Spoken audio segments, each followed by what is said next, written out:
یہ صفت جو ہے نا محبت کا جذبہ، یہ دوسری مخلوق میں نہیں ہے۔ یہ عشق کا مادہ اللہ نے فقط انسان میں رکھا ہے، اس کے خمیر میں رکھا ہے، حتیٰ کہ فرشتوں میں بھی نہیں رکھا۔ فرشتے تو روبوٹ کی طرح ہیں، لا یعصون اللہ ما امرہم ویفعلون ما یؤمرون، جو اللہ نے حکم دے دیا بس فرما بردار بن کر اس کے حکم کو پورا کر رہے ہیں۔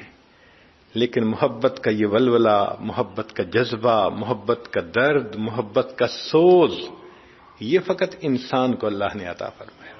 اس لیے انسان کو اشرف المخلوقات کہا گیا ہے۔ اب ایک نقطہ اور سمجھ لیجئے کہ ادنا اعلیٰ پہ قربان، ادنا اعلیٰ پہ قربان، چنانچہ جمادات سب سے ادنا تھی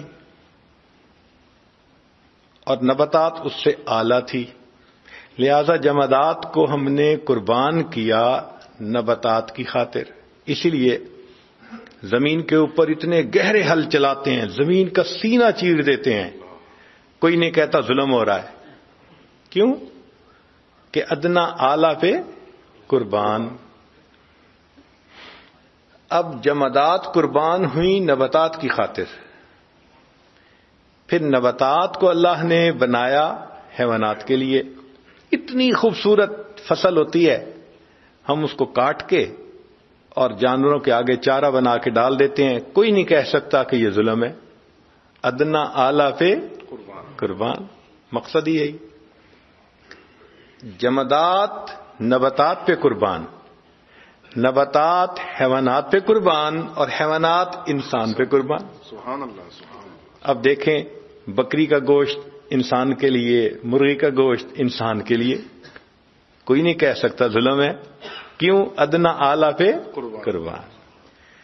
تو جمادات نباتات پہ قربان، نباتات حیوانات پہ قربان، حیوانات انسان پہ قربان، اور انسان رب رحمان پہ قربان۔ سبحان اللہ، سبحان اللہ۔ ادنا اعلیٰ پہ قربان۔ تو ہمارا جتنا کچھ ہے، جان مال، ہر چیز اللہ کے لیے قربان۔ یہی انسان کی فضیلت ہے۔ دنیا کے فلاسفروں نے کہا کہ الانسان حیوان ناطق، کہ انسان بولنے والا حیوان ہے، مگر مولانا روم رحمۃ اللہ علیہ نے فرمایا کہ نہیں، انسان کو بولنے والا جانور نہ کہو، بلکہ کہو الانسان عاشق، انسان عاشق ہے۔ یہ اس کی فضیلت ہے کہ یہ اللہ کا چاہنے والا، اللہ سے محبت کرنے والا، اللہ کی بندگی کرنے والا، اللہ کی عبادت کرنے والا۔ اس لیے فرمایا کہ ہم نے انسانوں اور جنوں کو عبادت کے لیے پیدا کیا۔ تو مقصد زندگی اللہ کی بندگی ہے۔ ہم دنیا میں آئے ہی اسی لیے ہیں کہ اس دنیا میں اللہ کی بندگی کر کے اپنے رب کو راضی کر کے آگے چلے جائیں۔ یہ مقصد زندگی ہے۔ اللہ نے ہر انسان کو دو نعمتوں سے نوازا، ایک کو کہتے ہیں دھڑکتا ہوا دل، اور دوسرے کو کہتے ہیں پھڑکتا ہوا دماغ۔ یہ دھڑکتا ہوا دل عشق الہی کا مرکز ہے، برتن ہے، اور یہ پھڑکتا ہوا دماغ علم الہی کا برتن ہے۔ تو دو نعمتیں ہر انسان کو ملی، ایک کو سوز عشق کہتے ہیں اور دوسرے کو کیف علم کہتے ہیں۔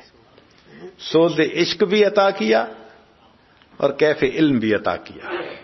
برتن دیتے بھرتے نہ تو بھی مناسب نہ ہوتا، اور اگر چیزیں دیتے تو برتن کی ضرورت تھی۔ تو اللہ نے دو نعمتیں ہر بندے کو دیں، ایک دھڑکتا ہوا دل دیا، یہ سوز عشق کا مرکز ہے، ساری محبتوں کا تعلق دل کے ساتھ ہے، اور دوسرا اللہ نے پھڑکتا ہوا دماغ دیا، سارے علوم کا منبع انسان کا دماغ ہے، دنیا کے علوم ہو یا آخرت سے علوم ہو۔ چنانچہ یہ دو نعمتیں اللہ رب العزت نے انسان کو عطا کی۔ یہ دونوں الگ الگ نعمتیں ہیں، مگر عقل کا اپنا کام ہے اور دائرہ کار ہے، اور عشق کا اپنا دائرہ کار ہے۔ عبادت میں عشق کام آتا ہے. عقل کو افکار سے فرصت نہیں، عشق پر اعمال کی بنیاد رکھ.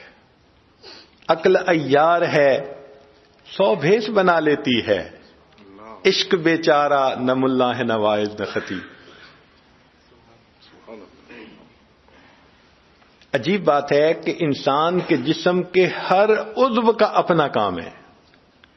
آنکھ کا کام دیکھنا، زبان کا کام بولنا، کان کا کام سننا، دماغ کا سوچنا، اور دل کا کام ہے محبت کرنا. ہر انسان کا دل محبت کرتا ہے. فرق اتنا ہے کہ یا تو خالق سے محبت ہوگی، اور اگر نہیں تو پھر مخلوق کی محبت ضرور ہوگی. دل بحر محبت ہے، محبت یہ کرے گا، لاکھ اس کو بچا تو یہ کسی پر تو مرے گا. پتھر سے ہو، خدا سے ہو، یا پھر کسی سے ہو، آتا نہیں ہے چین محبت کیے بغیر.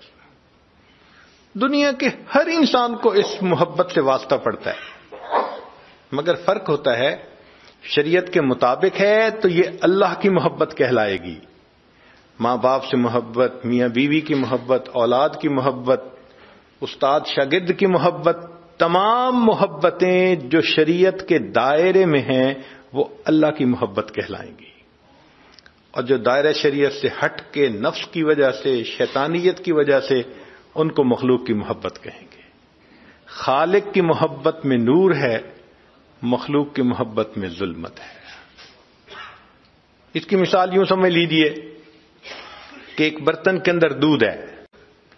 گائے کا دودھ ہوگا تو اسے حلال کہا جائے گا، اور اگر کتیا کا دودھ ہوگا تو اس کو حرام کہا جائے گا. ہے تو دودھ. تو محبت تو دل میں ہوتی ہے. اللہ کی محبت ہوگی، شریعت کے مطابق ہر محبت ہوگی تو حلال کہلائے گی، خلاف شرع ہوگی تو حرام کہلائے گی. لا الہ الا اللہ، لا الہ الا اللہ، لا الہ الا اللہ، لا الہ الا اللہ، لا الہ الا اللہ، لا الہ الا اللہ، لا الہ الا اللہ.